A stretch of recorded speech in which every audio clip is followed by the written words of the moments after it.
چند روز پیش هوس کردم یه تحچین متفاوت درست کنم و رسیدم به تحچین گوشت و هویج خوشمزه.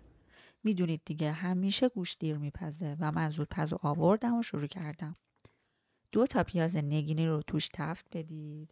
طلایی که شد بهش زردچوبه اضافه بکنید. عطر زردچوبه که آزاد شد گوشت خورشتی رو اضافه کنید و قشنگ تفت بدید تا سرخ بشه و رنگش عوض بشه. بعد هم نمک و فلفل سیاه و 1 عدد هل به مواد اضافه کنید و خوب تفتش بدید. 1 قاشق غذاخوری رو به گوجه فرنگی به مواد اضافه کنید و تفت بدید تا رنگ رو باز بشه. اونقدری هم روش آب بریزید که روی تمام مواد رو بگیره. بعد هم در زودپز رو ببندید و حدود 45 دقیقه بهش زمان بدید. میون کار هوس یه دمنوش خیلی خوشمزه کردم که با دارچین، زعفرون و به درست میشه. حتما درستش بکنید، توی این هوا عالیه و بی‌نظیر.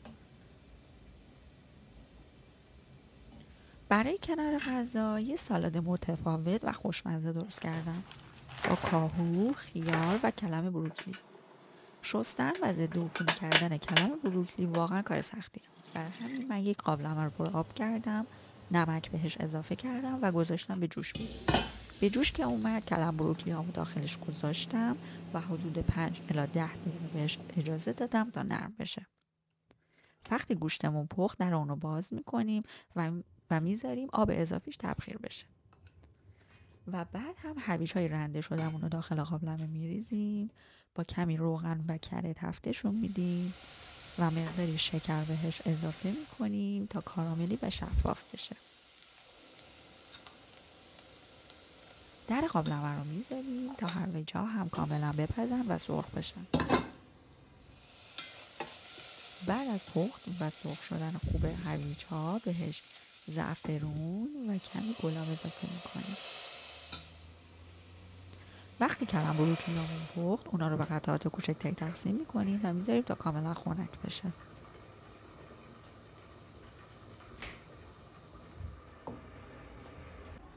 بعد هم مواد تحچینمون رو درست میکنیم. نیاز داریم به زرده تخم مرغ، ماست، روغن، نمک، فلفل، زعفرون و گلاب.